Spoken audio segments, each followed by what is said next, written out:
우리는 지난주에 예수님과 종교 지도자들의 논쟁의 끝을 살펴보았어요. 그 논쟁의 주제가 뭐냐? 예수님이 도대체 누구냐는 거죠. 예수님께서 예루살렘 성에 나귀 새끼를 타고 사람들의 환호를 들으면서, 근데 그 환호가 예사롭지 않죠? 호슈에나 호산나, 주여 나를 구원하소서. 그러니까 예수님을 그리스도로, 메시아로 사람들이 왕으로 환영하는 거예요. 그리고 예수님께서 둘째 날 성전에서 성전에 매매하는 자들, 장사하는 자들의 상을 둘러엎으시고 내어 쫓으실 때 종교 지도자들, 유대인의 최고 종교회의 기관인 사내들인의 대제사장 장로들과 서기관들이 예수님께 사람을 보내서 이야기하죠. 너는 도대체 누구에게서 권위를 받아서 이런 일을 행하느냐? 넌 누구냐는 거죠. 예수님이 실체가 뭐냐? 밝히 드러내라고 말하죠.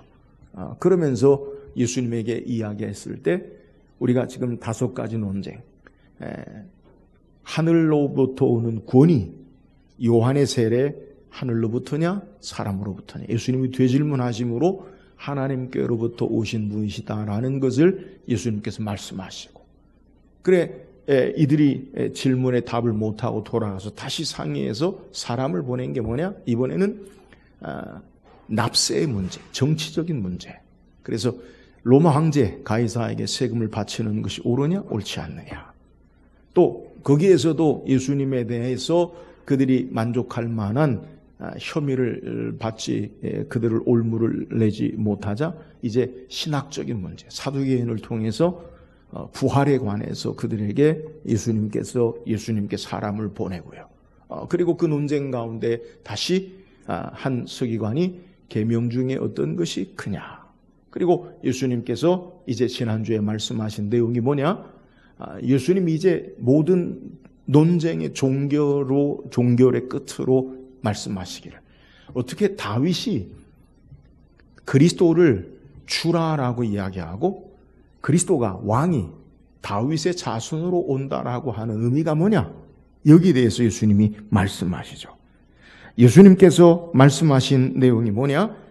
사람들이 생각하는, 그리고 대제사장 종교 지도자들이 생각하는 예수님은 세상의 정치적인 왕, 현세적인 왕으로 그리스도를 기다리는데, 예수님이 이 땅에 정치적인 현세적인 왕으로 오신 것이 아니라 만왕의 왕, 온 인류의 죄를 담당하시고 구원하시기 위해서 십자가 지시고 부활하시기 위해 오신 참된 왕, 그러니까 이스라엘 백성들이 생각하는 그러한 왕이 아닌 참된 온 인류의 왕으로 오신 분 되심을 고백하고, 또 다윗이 주라 고백한 것처럼 예수님은 이 땅에 하나님으로 오신 분이시다라는 것을 분명하게 선포함으로 예루살렘에서 십자가 지시고 부활하시고 이루실 구원의 역사를 그들에게 분명하게 말씀하고 계시는 거예요. 예수님 당시의 종교 지도자들은 이스라엘 백성에게 가르치기를 하나님을 참되게 모시고 신앙하는 율법에 대해서 계속해서 가르치고 교훈했어요. 그래서 약속의 말씀을 따라 그들은 메시아, 그리스도를 기다려요. 그러니까 그들이 기다리는 것, 그리스도, 왕으로 오시는, 하나님으로 오시는 그분을 정말 기다렸다는 거예요. 그러나 정작 하나님의 약속의 말씀을 따라 하나님이 인간의 몸을 입으시고 그리스도로, 왕으로, 주로 오셨음에도 불구하고 하나님을 알지 못하고 그리스도를 따르지 못하는 모순된 모습을 우리에게 보이는 거예요. 왜 그러면 예수 그리스도를 왕으로, 하나님으로 오신 주님을 유대인들은, 종교 지도자들은 거부하고, 지금도 마찬가지. 예수님을 왜 거절합니까? 이유가 뭐냐? 그 이유는 자신들의 기대하는 이익과 소망에 반하는 모습을 예수님이 보이고 있기 때문에 그런 거예요. 그러니까 대제사장, 서기관, 바리새인들은 예수님을 통해 그들이 추구하는 왕이 어떤 왕이냐?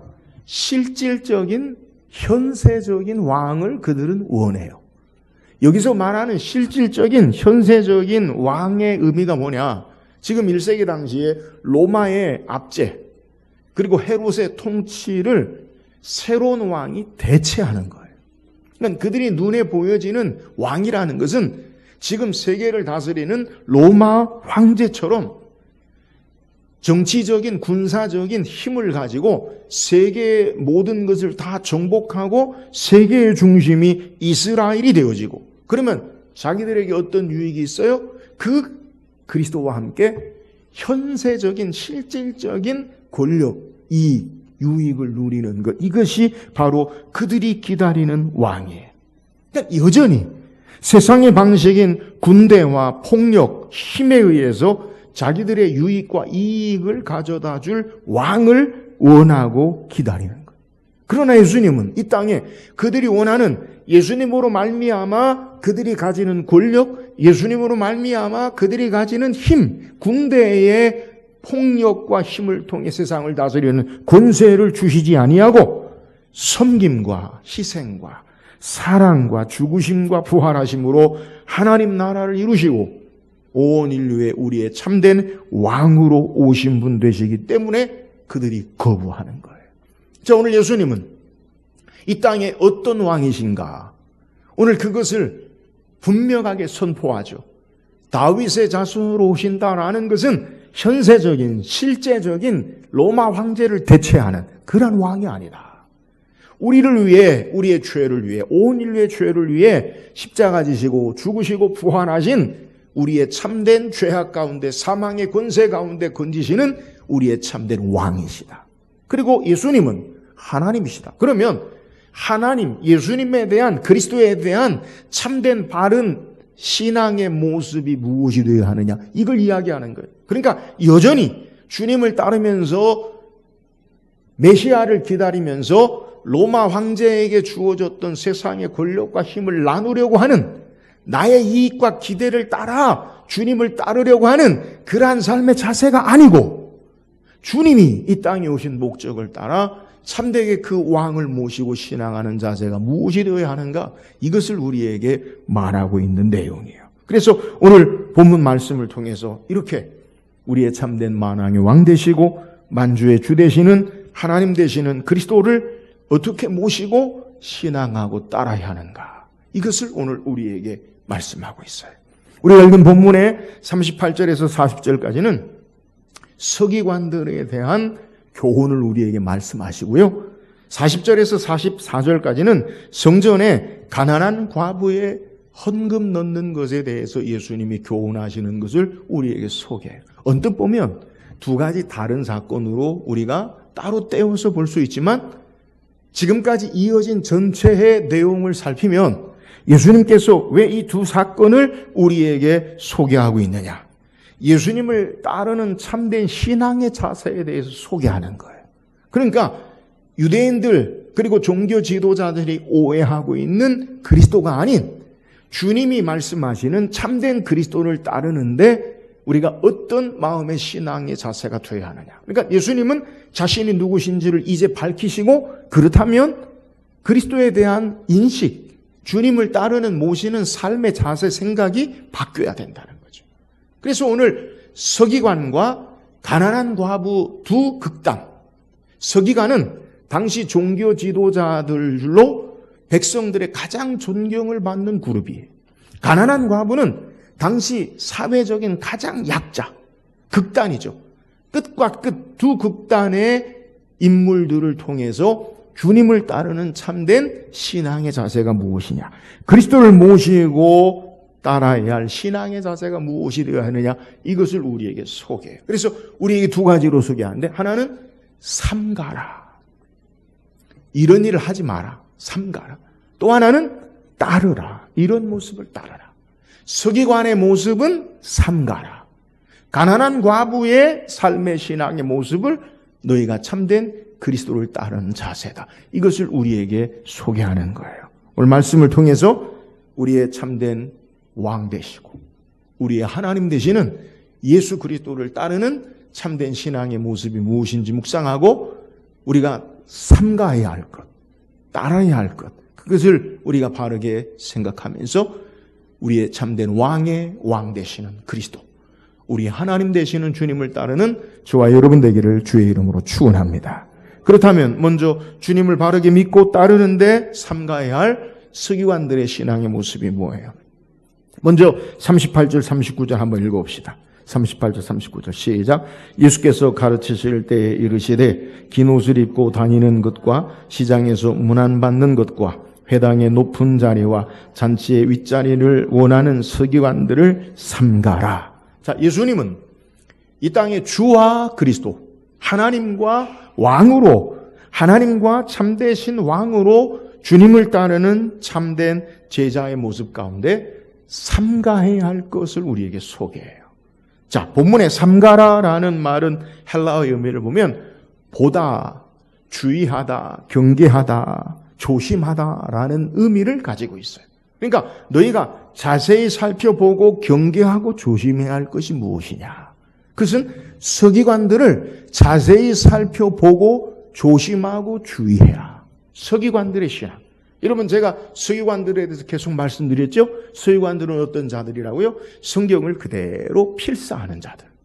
근데 성경을 그대로 필사하는 자들은 아무나 누구나 일반적인 모든 이에게 성경을 필사할 수 있는 자격이 아니라 랍비 그룹, 사마리아인 중에 지도자 그룹만이 그 성경을 그들이 필사하는 거예요. 그러니까 성경에 대한 정보가 제한되어 있어요. 모든 사람들이 성경을 오늘날처럼 읽고 그것을 묵상하지 않아요. 성경을 보지도 못해요. 근데 그들은 성경을 직접 읽고 그대로 필사하는 자들이에요. 가장 백성들의 존중과 사랑을 받는 그룹, 성경에 대해서 너무나 잘 안다고 하는 그 그룹인데 예수님은 뭐라 말씀하시냐면 그리스도 하나님 주님을 따르는데 이들의 모습을 자세히 살펴보고 조심하고 주의하고 경계하라라는 거예요. 그러면 그것이 무엇입니까? 먼저 긴 옷을 입고 다니는 것과 라고 말씀하고 있어요. 서기관들은 어떤 옷을 입고 다니느냐? 긴 옷을 입고 다닌다. 이 긴 옷이라는 말은 1세기 당시에 길게 흘러내리는 이렇게 옷으로 기품 있는 옷, 예복과 제사장의 예복과 같은 명성과 지위 또는 부를 나타내는 아주 기품 있는 그러한 옷이라는 거예요. 그러니까 누가 봐도 그 옷을 딱 입으면 야, 저 사람은 아주 부자거나 저 사람은 누가 봐도 아주 높은 계급의 아주 기품 있는 사람이라 이것을 안다는 거예요. 그러니까 옷을 통해서 자신을 드러내는 거예요. 그러니까 어떤 옷을 입느냐 그걸 따라서 자신을 드러내는 거예요. 이와 연결해서 다시 예수님은 시장에서 문안받는 것과 라고 말씀하고 있어요. 서기관들, 잘못된 경건으로 그들은 시장에서 인사받기를 좋아해요. 앞에 소개했지만 서기관들을 흔히 랍비라는 호칭으로 백성들의 존경과 사랑을 받는 것. 그래서 그 긴 옷을 입고 그들이 지나가면 모든 안면이 있거나 없거나 그 사람 지나면 고개를 숙여 랍비요 평안하십니까? 랍비요 인사를 하는 거예요. 누구라도 아는 척하는 거예요. 또 회당의 높은 자리와 잔치의 윗자리를 원하는 이라고 소개하고 있어요. 유대인의 회당에 가보면 이렇게 우리처럼 건물이 있으면 그 앞에 자리가 있어요. 자리가 이렇게. 그게 바로 랍비 서기관들의 자리예요. 그러니까 제가 목사 보니까 이 비슷한 것 같아요. 이렇게 목사님들 앞에 앉는 자리처럼 이렇게 따로 이렇게 자리가 있어가지고 그게 앞자리예요. 그리고 잔치 자리에서 가장 중요한 자리. 여러분 호스트 주인이 사람을 초청하면 가장 좋은 자리가 어느 자리냐? 주인의 오른편에 앉는 자리가 가장 윗자리예요. 그러니까 서양의 식을 가면 초대를 받잖아요. 그러면 어디 앉느냐? 주인이 호스트가 가운데 이렇게 상이 길게 있으면 가운데 앉고 오른쪽에 첫 번째가 가장 높은 사람이에요. 그러니까 언제나 랍비는 거기 서기관들이 거기 앉는 거예요. 자, 이렇게 원하는 것을 삼가라라고 말하는 거예요. 여러분 왜 이렇게 서기관들의 모습을 삼가해야 할 것으로 우리에게 소개합니까? 오늘 본문의 내용을 보면 그들은 가시적이고 보여주기 좋아하고 자신을 드러내고 자신을 나타내고 자신을 높이는 모습을 우리에게 소개하는 거예요. 요즘 젊은이들이 말하는 내용 가운데 관종이라는 말이 있어요. 관종. 그죠? 관종이 뭡니까? 관심종자의 줄임말이에요. 그러니까 관심을 받고 싶어하는 욕구가 지나친 상태를 관종이라고 하는 거예요.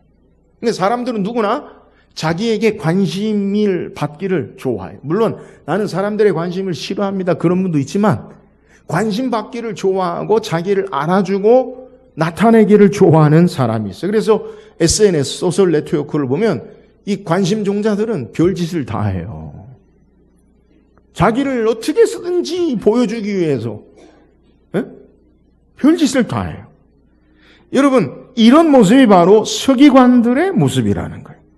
그 겉으로 드러내기를 원하는, 자기를 높이려고 하는 이러한 내면의 속을 우리가 살피면 지나치게 자신을 사람들이 인정하고 알아주기를 좋아하는 욕망으로 결국은 자기 중심성을 표현하는 거예요.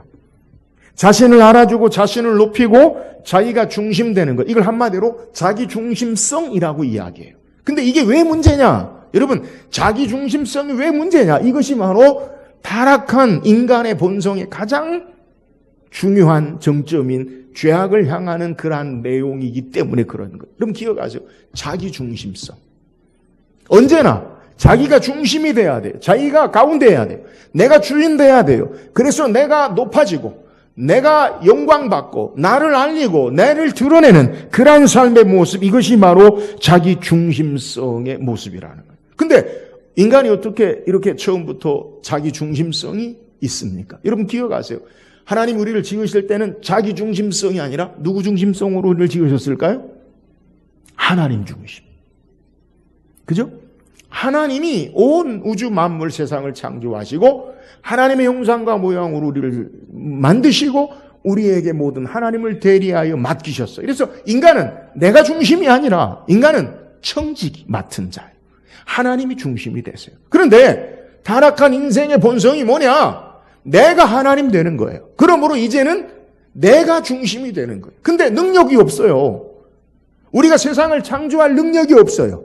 하나님의 형상으로 어느 정도 과학과 지식과 지혜의 문명의 발달로 모든 것을 하나님처럼 이루려고 하는 업적은 있지만 우리의 실체는 하나님이 아니에요. 그러니까 자기중심성, 나를 높이고 나를 드러내고 나를 알아주길 원하고 내가 왕이 되어지는 삶의 모습, 이것이 바로 자기중심성. 이게 왜 문제가 되느냐?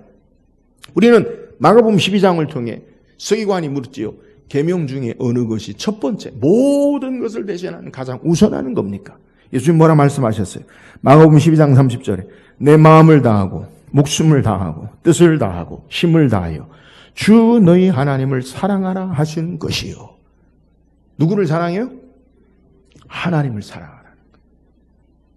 여러분 자기 중심성이 아니라 우리의 삶의 중심은 하나님 중심의 삶의 모습이 되어야 된다는 거예요. 우리의 삶의 가장 첫 번째 우선하는 것이 무엇이냐? 하나님을 사랑하는 것. 이것이 첫 번째가 되어야 되는데 타락한 인생에게 내가 첫 번째가 되어지고 자기 중심성이 첫 번째가 되어지는 삶의 모습. 그래서 예수님이 이 땅에 오신 목적이 뭐냐? 우리를 위해서 십자가 지시고 우리의 죄와 욕심을 십자가에 못 박고 그리고 나로 살지 아니하고 예수님으로 살게 하는 거예요. 자기 중심성이 어떻게 우리가 바른 하나님 중심으로 변화될 수 있느냐? 구원받은 하나님 백성, 예수 믿고 구원받은 자들은, 세례받은 자들은 예수와 함께 나의 정과 욕심 십자가에 못 박아 죽어지고 이제는 예수 그리스도로 삶으로 자기 중심성이 아니라 예수 그리스도가 중심이 되어지는 하나님이 중심이 되는 삶을 살 수 있다는 거예요. 여러분 우리는 누구나요? 자기 중심성이 있어요. 저에게도 있고 여러분에게도 있어요. 근데 이것은요 타락한 우리의 죄악의 본성을 따르는 삶이라는 거예요. 우리가 예수 믿고 구원받은 하나님의 자녀다라고 한다면 이제는 내가 주인이 아니요 내가 하나님이 아니요 하나님이 하나님 되심을 바로 알고 예수 그리스도를 따라 모시고 신앙하는 삶. 그래서 나의 정과 욕심이 날마다 십자가에 죽어지고 바울이 고백하죠. 나는 날마다 죽노라. 뭐가 죽어요? 자기중심성, 자기중심성. 여러분 이게 신앙이에요. 하나님 말씀을 따라 내가 날마다 십자가에 나의 정과 욕심이 못 박아지고 예수 그리스도가 사라지고 하나님이 우리의 센터, 우리의 중심이 되어지고 주님이 우리의 주가 되시는 삶의 모습, 이것이 바로 신앙의 삶이야. 우리가 무엇을 주님을 따라 제자로 삼가야 할 신앙의 첫 번째가 무엇이냐? 나를 드러내고 나를 인정하고 알아주고 높이는 삶의 자세가 아니라 예수 그리스도를 알고 예수 그리스도가 높아지고 예수 그리스도를 인정하는 겸손한 신앙의 삶을 살아야 돼요. 그래서 바울은요, 그가 예수 그리스도를 만난 이후의 삶을 어떻게 고백하느냐? 빌립보서 3장 7절 8절에 그러나 무엇이든지 내게 유익하던 것을 내가 그리스도를 위하여 다 해로 여길 뿐더러 또한 모든 것을 해로 여김은 내 주 그리스도 예수를 아는 지식이 가장 고상하기 때문이라. 내가 그를 위하여 모든 것을 잃어버리고 배설물로 여김은 그리스도를 얻고. 여러분, 주님 그리스도를 알면 모든 것이 배설물이 되어지고요. 그래서 그리스도를 높이고 그리스도를 알고 주님이 가장 존귀하심을 알고 주님이 우리의 자랑이 되고 그리스도만이 우리에게 참된 유익됨을 고백하는 삶을 살 수 있는 거예요. 사랑하는 여러분, 우리가 참된 주님을 따르는 신앙의 자세, 우리의 왕 되시고 우리 하나님 되시고 주님을 모시고 신앙하는 자세는 세상의 것으로 나를 인정받고 나를 높이고 나를 채우려는 삶이 아니에요. 예수 그리스도를 따르는 삶은 이제 그리스도가 존귀해지고 그리스도가 높아지고 그리스도로 말미암아 우리의 삶이 사라지고, 그래서 내가 삶의 중심으로 삶을 주장하는 삶이 아니라 주님이 나를 다스리고 주장하는 삶으로 하나님이 높아지시고 주님이 높아지고 주님이 우리의 자랑이 되고 주님이 알아주는 참된 신앙의 삶을 사는 것, 이것이 바로 참된 하나님 나라 그리스도 왕을 모시고 신앙하는 자세임을 우리에게 소개하는 거예요. 사랑하는 여러분, 날마다 자기 중심성을 버리고 십자가에 우리의 삶을 내어놓고 예수 그리스도가 높아지고 예수 그리스도가 존귀해지고 주님을 알고 주님을 인정하는 참된 제자의 삶을 사는 저와 여러분 되기를 주의 이름으로 축원합니다. 또한 40절에 서기관들의 삶의 모습, 그들은 과부의 가산을 삼키며 외식으로 길게 기도하는 자니 그 받는 판결이 더욱 중하리라. 여러분, 서기관들의 모습을 자세히 보고 살펴서 주의할 것이 뭐냐? 그들은 과부의 가산을 삼키는 자들이다. 과부의 가산을 삼키는 자들이 뭐냐? 이 의미는 1세기 당시에 가장 사회적인 약자인 과부들에게 어떻게 해서든지 경제적으로 이익을 취하고 그들을 어렵게 하는 행동의 모습을 소개한다는 거예요. 근데 그 의미가 뭐냐? 1세기의 과부들 가운데 두 종류의 과부가 있는데 가난한 과부와 부한 과부가 있다는 거예요. 근데 이 과부들에 대한 후견인 노릇을 누가 하느냐? 서기관들이에요. 서기관들이. 종교 지도자인 서기관들이 그 과부의, 부자인 과부의 재산의 문제, 관리의 문제도 후견인 노릇을 서기관이 하고, 가난한 과부의 후견인 문제도 그를 돕고 행하는 것도 서기관들이 하는데, 이걸 잘못 변질돼서 부유한 과부의 후견인 노릇을 하는데 재산을 다 착취하고, 가난한 과부의 후견인 노릇을 하는데 그들에게 돈을 꿔주고 빌려주면서 그들을 더 어렵게 착취하는 그러한 내용의 모습이 바로 서기관들이 행했던 폐해라는 거예요. 그래서 갚을 수 없는 빚 때문에 저당 잡고 경제적으로 악용하고 또 재산에 대해서 잘못 관리하고 자신의 것으로 행하는 그러한 것을 우리에게 소개하는 거예요. 그래서 서기관이라는 존경의 지위를 이용해서 자신의 탐욕을 채우는 것을 우리에게 소개해요. 자기의 지위를 이용해서 사익을 얻는 것을 우리에게 말하는 거예요. 여러분, 왜 높아지고 좋은 지위에 올라가려고 합니까? 그 지위를 통해 남을 돕는 데 써야지. 자기 사익을 취하는 데 쓰는 건 의미가 없어요. 기억하세요. 우리가 어떤 지위를 얻는 것은 그 지위를 통해 남을 더 돕기 위해서 그 지위에 올라가야 돼요. 근데 지위에, 높은 지위에 올라가는 목적이 뭐냐? 자기 탐욕과 사익을 채우니까 온갖 부정과 부패와 불의와 불법이 판치는 거잖아요. 여러분, 지위에 올라가려면 그 높은 지위에서 유익 다른 사람을 위해 돕는 자가 되는 삶을 살아야 돼요. 또 이들은 어떤 일을 행하느냐? 외식으로 길게 기도하는 자니. 여러분, 외식 늘 말씀드렸죠. 연기하고 가장하는 것. 신앙적인 행위마저 거룩한 삶의 모습, 거룩함마저도 자신을 드러내고 연기하는 모습을 우리에게 소개하는 거예요. 이런 모습은 다른 사람을 위한다고 하면서 자신의 이익만 채우는 자로 예수님이 말씀하신 계명의 두 번째 계명을 우리에게 어기는 거예요. 여러분 마가복음 12장 31절에 예수님 말씀하신 건 뭐예요? 첫 번째는 하나님 사랑, 둘째는 12장 31절에 이것이니 내 이웃을 내 자신과 같이 사랑하라 하신 것이나 이보다 더 큰 계명이 없느니라.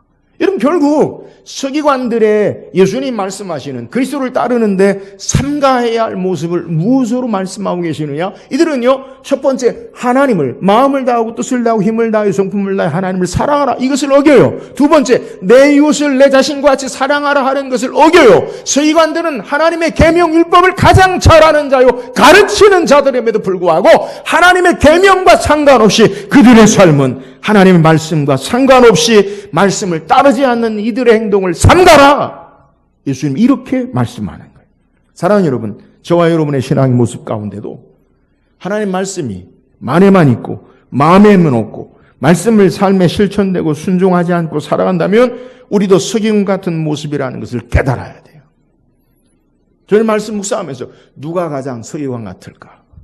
여러분 누가 가장 서기관 같아요? 목사. 그죠? 목사. 말에만 있고 실천하지 않으면 여러분 그 아무 의미 없어요. 오늘 서기관들의 행동을 삼가라라고 말하고 있어요.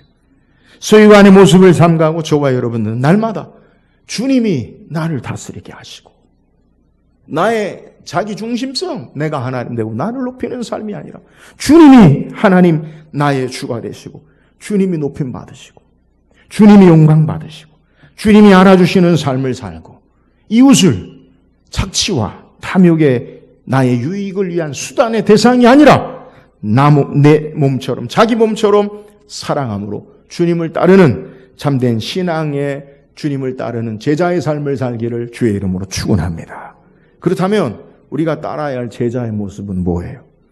자, 예수님은 서기관들의 경계하는 그들의 신앙의 모습을 우리에게 말씀하시면서 이제 성전에서 헌금함에 헌금 넣는 것을 통해서 우리에게 교훈해요.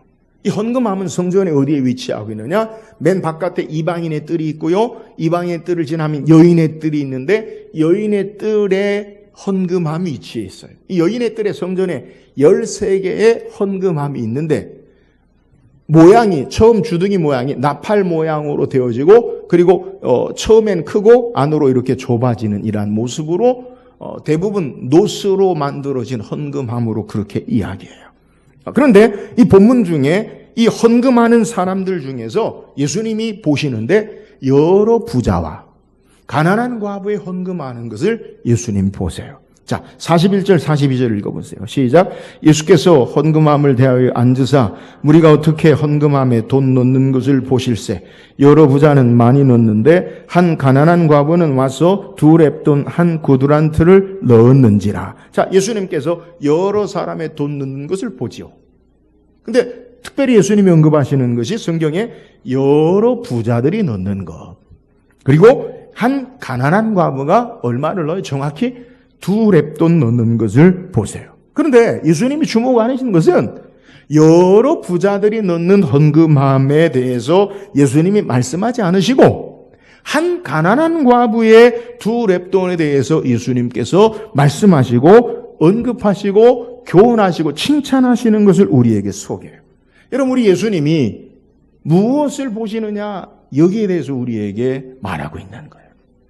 여러분 여러 부자들이 많이 넣는 것을 보시고 그들을 주님이 주목하신 것이 아니에요. 한 가난한 과부의 2렙돈에 예수님은 제자들을 불러서 교훈하시고 주목하고 계시는 것을 우리에게 소개하는 거예요. 여러분 여기서 우리는 이 2렙돈 예수님 당시에 화폐 단위를 좀 이해할 필요가 있어요. 이 2렙돈은 렙돈이라는 말은 헬라의 동전이 헬라. 그러니까 로마가 세계를 다스리기 전에 헬라가 세계 제국, 알렉산더에 의해서 헬라 제국이 세계를 제패했죠. 그래서 대부분 헬라어를 사용하고 헬라의 동전을 사용. 그러니까 이 렙돈은요, 헬라의 동전. 근데 로마의 동전이 있어요. 로마의 동전은 고드란트. 유대의 동전은 세켈.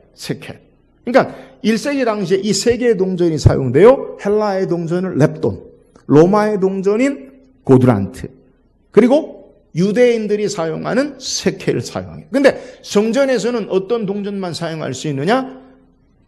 이 성경에 우리에게 소개하고 있는 렙돈이나 그리고 세켈만 사용해요. 그러면 왜 오늘 고드란트는 사용하지 못하느냐? 우리가 제가 말씀드리는데 고드란트에는 동전에는 로마 동전에는 황제의 화상 얼굴이 새겨져 있어요. 그래서 하나님 앞에 안 드려요. 그러니까 하나님만 섬겨야 되고 나를 위해 생긴 우상을 만들고 하나님께 드릴 수 없어요. 그래서 그건 안 드려요. 근데 이 렙돈의 이 가치가 어느 정도 되느냐? 두 렙돈은 한 고드란트에 해당해요. 고드란트. 그러니까 2배, 로마의 동전이 이 헬라의 동전보다 2배. 근데 이 한 고드란트는 노동자 품삯인 데나리온의 64 고드란트. 그러니까 데나리온이 하루 품삯인데 하루 품삯을 고드란트로 하면 64 고드란트. 그러면은 렙돈은 얼마가 되겠어요? 2배가 되니까 128 렙돈이 돼요. 이렇게 해석하면 우리가 쉽게 생각하면 목사님은 하루 일당이 한 10만 원 정도 되면, 그죠? 요즘으로 따지면 하루 한 10만 원 정도 되면 그러면 얼마나 되겠느냐? 그러면 64분의 1 하면은 우리가 대략 생각하면 1,500원 정도 되겠다. 그러면 동전이 아니네요. 근데 그건 우리 수치.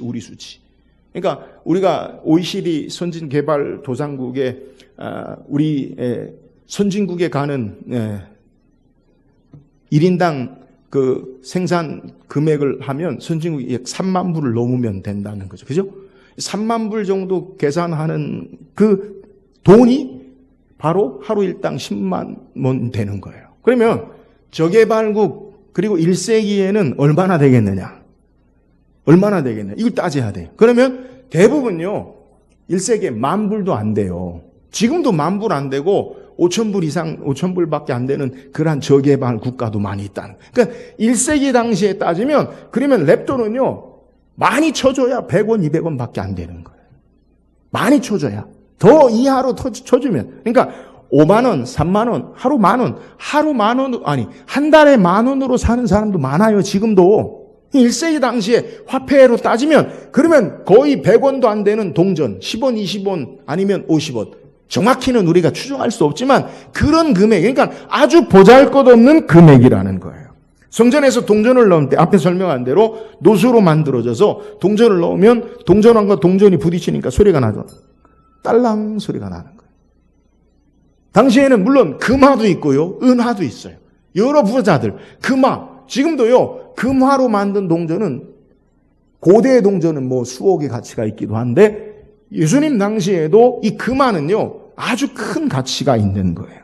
그런데 예수님께서 이렇게 가장 작은 딸랑거리는 그 두 렙돈의 소리에 예수님이 감동하고 계심을 우리에게 소개하는 거예요. 그렇다면 예수님은 이 외 가난한 과부의 두 렙돈 넣는 것을 보고 예수님은 감동하셨습니까? 예수님이 왜 제자들을 부르시고 말씀하셨어요? 자, 43절, 44절 보세요. 43절, 44절. 시작. 예수께서 제자들을 불러다가 이르시되 내가 진실로 너희에게 이르노니 이 가난한 과부는 헌금함에 넣는 모든 사람보다 많이 넣었도다. 그들은 풍족한 중에서 넣었거니와 가난한 자기의 모든 소유 곧 생활기 전부를 넣었느니라. 자, 무엇 때문에 여러 부자들이 헌금 넣는 것을 말씀하지 아니하시고 이 가난한 과부의 두 렙돈 넣는 것에 말씀하십니까? 먼저 예수님께서 가난한 과부의 헌금을 말씀하시기를 이 가난한 과부는 헌금함에 넣는 모든 사람보다 많이 넣었다. 이렇게 이야기해요. 근데 상식적으로 여러 부자들이 넣는 헌금이 있고요. 가난한 두 렙돈이 있는데 우리가 생각하는 많이 넣은 건 누가 많이 넣은 거예요? 부자들이 넣는 게 많이 넣는 거죠. 그죠? 금화도 있고 부자들이 넣는 게 많이 넣는 거예요. 그런데 왜 예수님은 가난한 과부의 2렙돈을 많이 넣었도다라고 말씀하고 계시냐는 거예요. 여러분, 가장 작은 단위의 동전이 왜 예수님 보시기에는 많다라고 예수님이 말씀하시냐. 금화로 부자들의 수백 데나리온을 넣는 그들을 우리는 상식적으로 부자들이 넣는 것을 많이 넣었다라고 이야기하고 가난한 과부에 넣는 것은 아유 적다라고 이야기하는 것이 일반적인데 예수님 왜 이것을 뒤집어서 가난한 과부가 넣는 2렙돈이 많이 넣었다라고 말씀하고 계시냐는 거예요. 여러분, 예수님은 우리가 생각하는 일반적으로 우리가 생각하는 기준의 수적인 가치를 상대적으로 평가하지 아니하시고 하나님 나라의 기준으로 절대 평가하심을 우리에게 소개하는 거예요. 여러분 기억하세요. 주님은 세상의 방식으로 우리를 상대적으로 평가하지 않았어요. 그 말이 뭐냐? 우리는 서로 비교하죠. 어떻게 해요? 많다 적다는 것을 너는 얼마나 있고 나는 얼마나 이 상대적으로 평가하죠. 그죠? 이게 세상의 평가예요. 그래서 많다 적다. 근데 예수님은 세상에 상대적으로 비교하는 것이 아니라 하나님의 절대 기준으로 우리를 보시고 우리의 소유의 양에 상관없이 하나님 기준으로 많다 적다를 예수님께서 우리에게 말씀하고 계심을 우리에게 소개해요. 여러분 얼마나 위로가 되는지 몰라요. 주님이 우리를 평가할 때 너는 왜 이 사람보다 못했느냐? 너는 왜 저 사람보다 그렇게 하지 않으신다고요. 내가 가진 그대로의 삶의 모습을 통해서 예수님 우리를 평가하고 인정하신다는 거예요. 여러분 내가 가진 나의 달란트가 1달란트면 1달란트의 역할을 하면 돼요. 내가 10달란트면 10달란트의 역할을 하면 돼요. 여러분 2달란트, 5달란트 예수님이 칭찬이 동일해요. 5달란트가 세상의 기준, 우리의 기준으로 보면 너가 더 많은 것을 남겼으니까 너가 더 높은 자리에 너가 더 많은 것을 내가 여러 고을을 다스리게 주리라 칭찬해야 되는데 그러지 않아요. 여러분 우리의 삶의 기준이 어디에 있어야 되냐? 여러분 자꾸 우리가 서로를 비교하고 상대에 대한 것에 우리의 삶을 놓고 행함으로 우리가 초라해지고 약해지고요. 그리고 피폐해지는 거예요. 하나님 우리를 그렇게 보지 않으세요. 여러분 자체를 우리에게 우리 인격 자체, 우리 영혼 자체를 보시고 우리를 인정하시고 칭찬하시고 격려해 주심을 믿으시기를 주의 이름으로 축원합니다. 하나님 나라의 평가가요. 어디에 있는지를 아셔야 돼요. 우리 있는 모습 그대로. 제가 늘 말씀드리죠. 유치원 다니는 아이와 대학생 청년과 똑같이 말하지 않으세요. 똑같이 기대하지 않으세요. 내가 할 수 있는 그것을 통해 예수님은 인정하고 계신다는 거예요. 사랑하는 여러분, 주께서 우리를 보시는 가치 관점을 바르게 알고 주님 앞에 우리의 삶을 드려 신앙하는 저와 여러분 되기를 주의 이름으로 축원합니다. 그렇다면 예수님 왜 모든 사람보다 많이 넣었다라고 말씀하신 이유가 뭐예요? 44절 보세요. 시작. 그들은 그 넣었거니와 이 과부는 그 가난한 중에서 자기의 모든 소유 곧 생활비 전부를 넣었느니라 하시니라. 자, 이 가난한 과부는 가난한 중에 자기의 모든 소유, 생활비 전부를 넣었다라고 말씀하는 거예요. 여러분 우리가 예수님 말씀 가운데 주목해야 할 단어가 뭐냐? 가난한 과부의 행동은 자기의 모든 소유 전부를 드렸다라는 거예요. 가난한 과부는 자기의 전부를 드렸어요. 이 전부라는 단어, 헬라어 단어, 홀로스라는 단어인데 이 단어가 마가복음 바로 12장 앞에 사용한 단어로 우리에게 이 전부라는 의미가 무엇인지를 더 쉽게 폭넓게 이해할 수 있어요. 이 전부라는 단어를 어디에 사용하느냐? 마가복음 12장 30절에 보니까 내 마음을 다하고 목숨을 다하고 뜻을 다하고 힘을 다하여 주 너희 하나님을 사랑하라 하신 것이요. 여기에 마음을 다하고 목숨을 다하고 뜻을 다하고 힘을 다하여 여기에 사용되는 단어가 전부라는 단어의 동일한 단어예요. 무슨 말씀입니까? 예수님께서 가난한 과부의 헌금을 주목하시는 이유는 바로 마음을 다하고 목숨을 다하고 뜻을 다하고 힘을 다하여 하나님을 사랑한 행동으로 하나님 앞에 드린 것임을 우리에게 소개하는 거예요. 여러분 예수님이 왜 이 가난한 과부에 대해서 제자들을 불러다가 이르시되 오늘 성경에 주목해야 할, 우리가 기억해야 할, 시간상 제가 그냥 넘어갔는데 기억해야 할 것은 오늘 예수님께서 43절에 예수께서 제자들을 불러다가 이르시되 진실로 너희에게 이르노니, 특별히 제자들을 교훈하시는 거예요. 가난한 과부의 행동, 오늘 지금 우리는 무엇을 말씀 묵상하고 있어요? 예수님이 우리의 왕이시고 우리의 하나님 되신데 그 주님을 바르게 따르는 신앙의 자세가 뭐냐는 거잖아요. 바리새인들, 서기관들, 종교 지도자들은 자기들의 이익과 유익을 위하여, 내가 원하는 권력과 유익과 이익을 위하여 내가 원하는 왕, 로마 황제 같은 왕을 기다리는데, 그게 아니라 우리의 참된 구주로 왕으로 오신 그분을 따르는 자세가 뭐가 되어야 되느냐? 주님을 통해 나의 이익을 위하여 얻고, 주님을 통해 나의 권력을 얻고, 주님을 통해 나의 바람을 얻는 것이 아니라, 오늘 이 가난한 과부는 마음을 다하고 목숨을 다하고 힘을 다하고 뜻을 다하여 자신의 전부를 하나님께 드리는, 사랑함으로 드리는 자가 바로 참되게 주님을 따르는 신앙의 자세임을 우리에게 소개하는 거예요. 예수님이 이 땅에 어떻게 오셨어요? 하나님 인간의 몸을 입으시고 이 땅에 오셔서 우리를 사랑함으로 주님이 우리를 위해 전부를 주셨어요.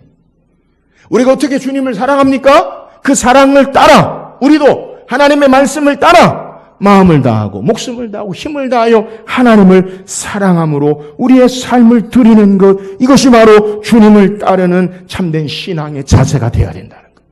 여러분, 이게 바로 헌금과 연결돼요. 제가 오늘 시간 관계상 이 헌금에 대해서는 다루지 않겠어요. 그러나 주님을 따르는 자들로 우리가 어떻게 주님을 따르고 신앙해야 되느냐? 마음을 다하고 목숨을 다하고 힘을 다하고 뜻을 다하여 사랑함으로 주님께 드리는 것, 이것이 주님이 칭찬하시고 인정하시는 신앙의 모습임을 우리에게 소개하는 거예요. 사랑 여러분, 주님을 따르는 참된 신앙의 자세는요, 사랑함으로 우리의 전부를 드리는 거예요. 이게 제자예요. 가난한 과부는 하나님을 사랑함으로 자기의 가진 전부를 드렸어요.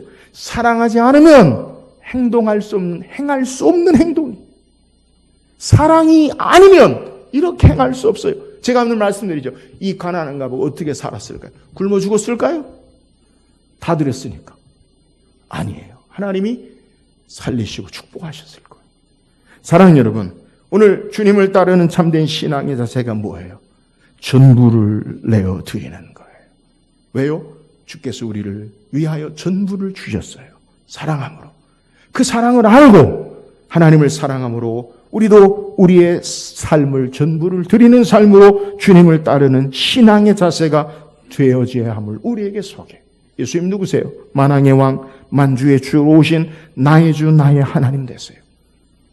가난한 과부처럼 이 주님을 우리의 힘과 목숨과 뜻과 삶을 다하여 사랑함으로 주님을 따르고 삶을 드리는, 주님을 따르는 참된 제자가 되기를 주의 이름으로 축원합니다. 오늘 성경 우리에게 어떻게 우리의 만왕의 왕 되시고 만주의 주 되신 하나님을 바르게 신앙하느냐. 당시에 유대인이나 종교 지도자들이 생각하는 것, 예수님을 통해 나의 이익을 얻고, 예수님을 통해 나의 영광을 얻고, 예수님을 통해 나의 권력을 얻고, 예수님을 통해 내가 원하는 것들을 기대하는 것을 그치고 주님을 따르는 참된 신앙의 자세가 뭐냐? 하나님을 사랑하는 것. 자기 중심성이 아니라 하나님 중심의 삶의 모습. 이웃을 내 몸처럼 사랑하는 삶, 탐욕과 착취와 도구의 대상으로 보는 것이 아니라 내 몸처럼 사랑하는 삶. 그것이 바로 가난한 과부를 통해 우리에게 본을 보여주신 주님을 사랑함으로 주님을 따르는 자예요. 오늘 가난한 과부처럼 서기관들의 삶을 삼가고 가난한 과부처럼 우리의 삶을 다하여 하나님을 사랑함으로 주님을 따르는 저와 여러분 되기를 주의 이름으로 축원합니다.